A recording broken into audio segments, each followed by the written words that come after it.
The Washington Capitals headed into last night's Game 7 in Tampa Bay, carrying the burden, Sydney, It was a burden. of 2 decades of playoff disappointment. It's a super burden. Dare I say anguish.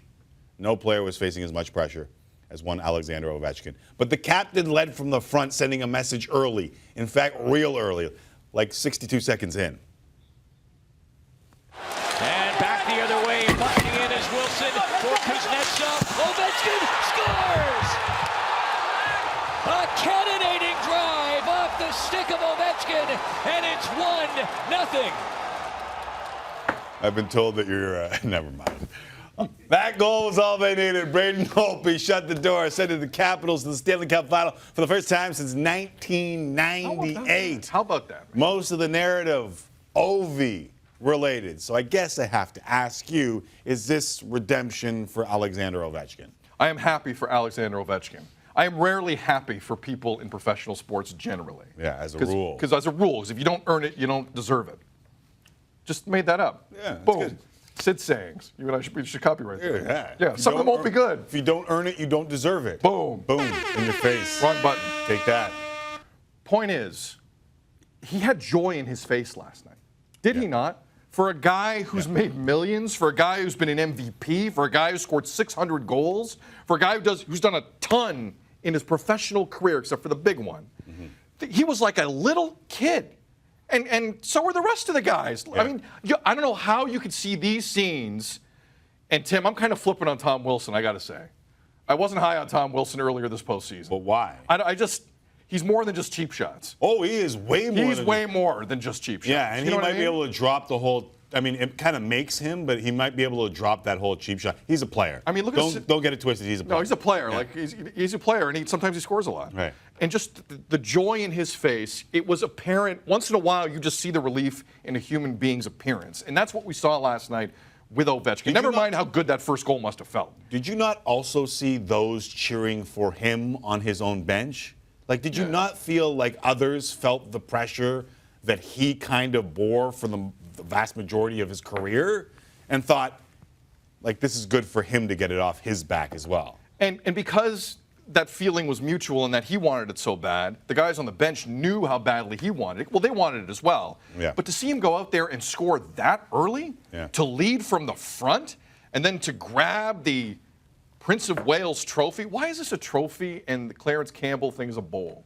Why is that? Is one a bowl and one a trophy? I looked it up. No, but is one literally a bowl and another is a trophy? I didn't see the bowl. That's probably why one's called a bowl and the other one's called a trophy. We'll get a still because of the other one is an actual bowl. I don't think it's a bowl, you take man. the top off, you can eat cereal out of it. It's not really I bowl. believe that it might be. Hold on. I think it might be a bowl. Yeah. All right, I'm going to backtrack on this whole I don't like bowls. If you can eat cereal out of it, it's a you're bowl. okay with it? I'm fine with it. Okay. I'm fine with it. I believe, though, that one is a bowl and one is a trophy, and that's why they're called a bowl and a trophy. Well, I don't mean. That's more of like a chalice. That's not a bowl. Top comes off. That's not a bowl. Top comes off. off. I can't put my Lucky Charms in there. There's 2 handles. That's not a bowl, to bring to your mouth. It's a trophy. You said chalice. Did you not say chalice? It's not a bowl. All right, so is a chalice just a small bowl? The Clarence Campbell bowl. That's a one's trophy. a trophy, one's a bowl. I'm not getting stuck on this because I want to say something. By the way, shout out Bill Daly. Looks fantastic. I want to say something, Sixero. Go ahead.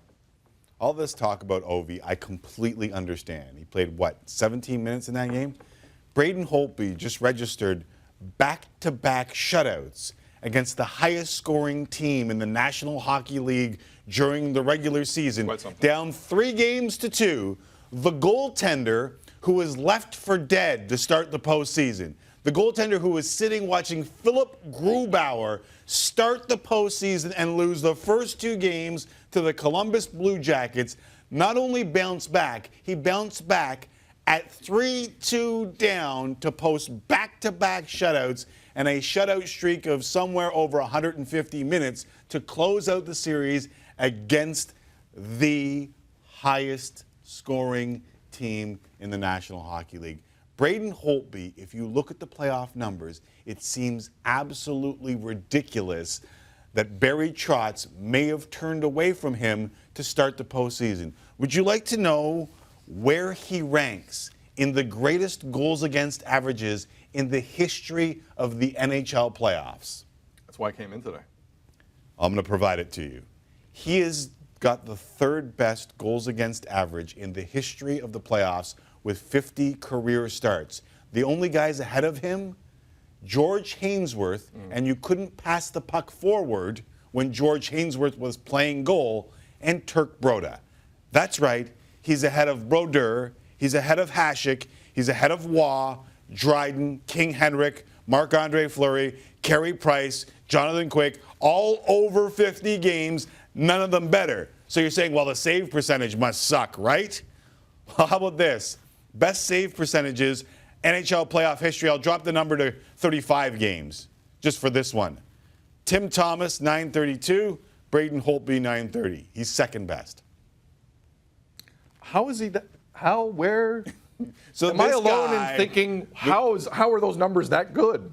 The For numbers, a team that hasn't been to the Cup Final since '98. the numbers are that good because he has played that good in the playoffs, but they've never gotten over the hump. Correct. And just like Alexander Ovechkin, who's going to take a boatload of the credit for this, just like he took way too much credit when they didn't make it through the playoffs, he'll take more than his fair share of credit when they do go to the Stanley Cup Final. But make no mistake, it was Braden Holtby who started the playoffs on the. Think about this one for a second.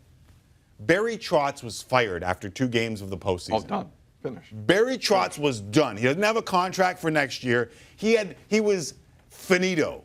Still doesn't have a contract. He turns to Braden Holtby, who carries them along with others. Kuznetsov has been really good. He's been hot. Ovechkin's. You said Wilson's changing your mind. Yeah. Backstrom playing with one hand has been good for this team. There's a bunch of people who have contributed, but Barry Trotz is now going to write his own check. And it's amazing to me how sports can be that fine a line, right? Yeah. Like he started Grubauer to begin these playoffs.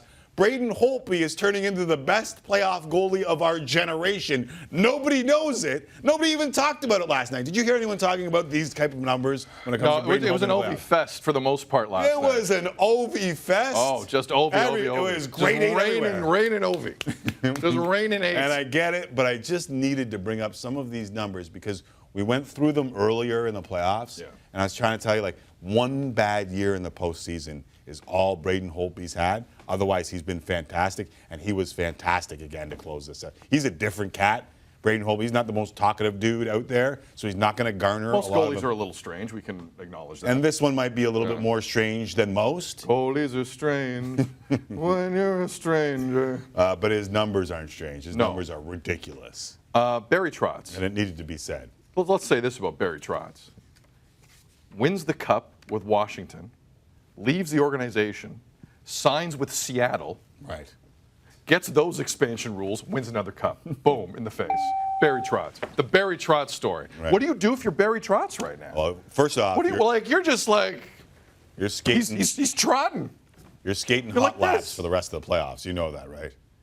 Yeah. Yeah, he is skating Oh, yeah. the hot lap after the Look at Game that. 7 win. Look at that. This dude is going to regret doing that because he's got to do a bunch more of those. Tim, call me crazy. We mentioned it yesterday. The guys lit up when he did this, right? Oh, without a doubt. They lit up. And they stayed that happy for the rest of the. You just showed all the shots. They started with a smile on their face and they ended with a smile on their face. Coincidence? Maybe, but I think there's something to that. I do. If I'm Barry Trotz and I win this Cup after lame ducking this season, I'm just going to stay in this position for a moment if that's okay with you. That's fine with me, man. If Barry Trotz wins the Cup, lame ducking it, I'm like, you know what Mike Babcock's making? I would like to make that. Even though he had never been out of the second round before this year. I don't live in the past. I live in the future, McAllen. And turned to Grubauer. I don't live in the past.